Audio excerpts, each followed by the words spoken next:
So how is what Stephen Colbert did different from what the protesters on January 6th have been convicted of doing? That's a very good question. And it's a question that Colbert himself spent the weekend thinking about. His conclusion? Well, unlike Trump voters, Stephen Colbert is a very good person.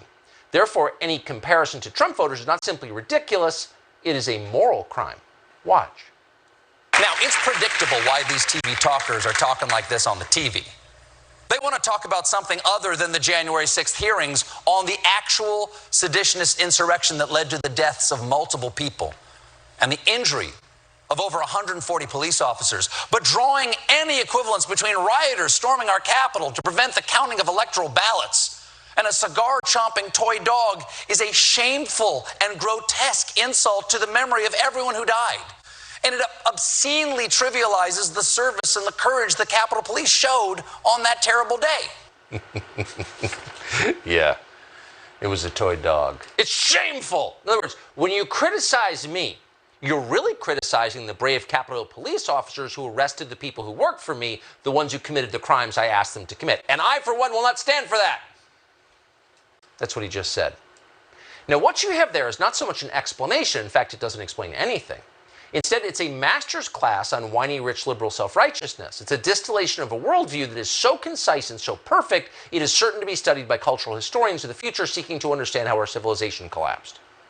Not only am I not sorry, you're the criminal for bringing it up. Stop hitting me, he screams as he punches you in the face. That is passive aggression taken to the level of art. And anyway, Colbert says, shut up. I'm a comedian with a toy dog. You can't criticize me. So the question really is Stephen Colbert a comedian? Well, if you're one of the relatively few people who still watches Stephen Colbert's show on CBS, you'll have to admit it is hard to tell. Most nights, Stephen Colbert sounds like the notably unfunny Karine Jean-Pierre. He sounds like a Biden flack, delivering whatever talking points the White House tells him to repeat. And if you doubt that, here's what it looks like. Ladies and gentlemen, Joe Biden did it. He's our next president. The biggest story continues to be the one you were thinking about when you weren't sleeping last night. And it's the one happening all over America. The protests in wake of the murder of George Floyd. And please don't buy the false narrative that these are lawless mobs. The vast majority of these protests have been peaceful. There's a simple, if extremely difficult solution. Reduce the number of guns. We've done it before, and it worked. Russia's invasion of Ukraine is a humanitarian crisis, but also it is a triumph of humanity. Take that, Putin. Okay, so I might have the most privilege of any white person you've ever met. How do I identify that in my own life? Because if I have white privilege, I want to be able to identify it. Give me some hints as to my white privilege.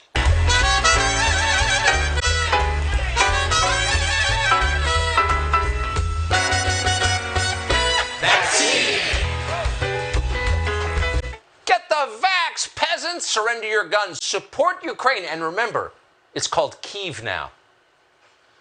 This isn't comedy, it's a very sad midlife crisis, but more than that, it's information war being waged against television viewers on behalf of the Democratic Party. At least when the White House press secretary does it, she admits what she's doing. Colbert hides behind his former job as a comedian. It was all a joke! When people I don't like break into the Capitol, it's insurrection. When we do it, it's sketch comedy. Right. It's getting harder to maintain that lie, and here's how you know. Comedians have a sense of humor. It is, in fact, a job requirement, but Stephen Colbert does not. Stephen Colbert has lost his sense of humor, along with the critical distance and perspective that make humor possible. At this point, he's just a partisan scold. And you know that for certain, because even as he watched the QAnon shaman parade around the Capitol on January 6th, Stephen Colbert did not laugh. Now, an actual comedian, whatever his politics, would have found that spectacle hilarious because, let's be honest, it was. Hey, man. Glad to see you guys. You guys are patriots. Look at this guy. He's got covered in blood. God bless you. Yes. You good, sir? Do you need medical attention? I'm good, thank you. All right.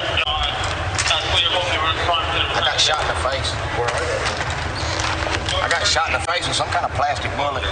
Any chance I could get you guys to leave the Senate wing? We will. I've been making sure they ain't disrespectful.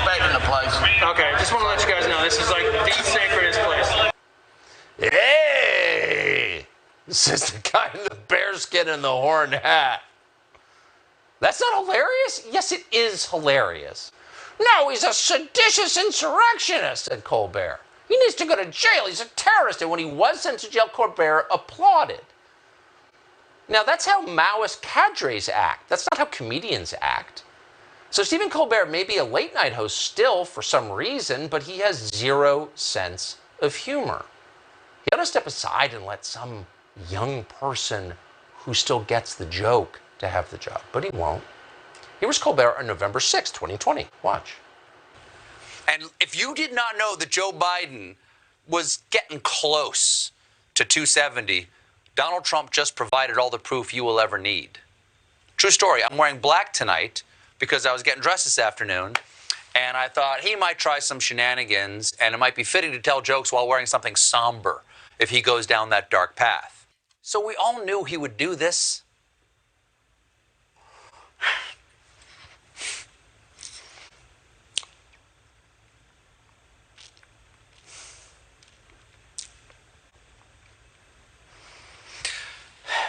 What I didn't know is that it would hurt so much.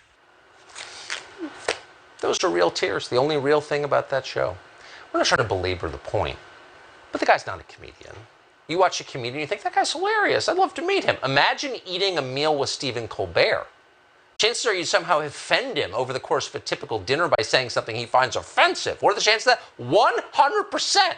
Stephen Colbert is a Karen. He's a brittle, middle-aged woman who's always lecturing you about something. In fact, he's Elizabeth Warren. They even look alike. Have you seen them in the same room recently? No. Sad. He was talented at one point.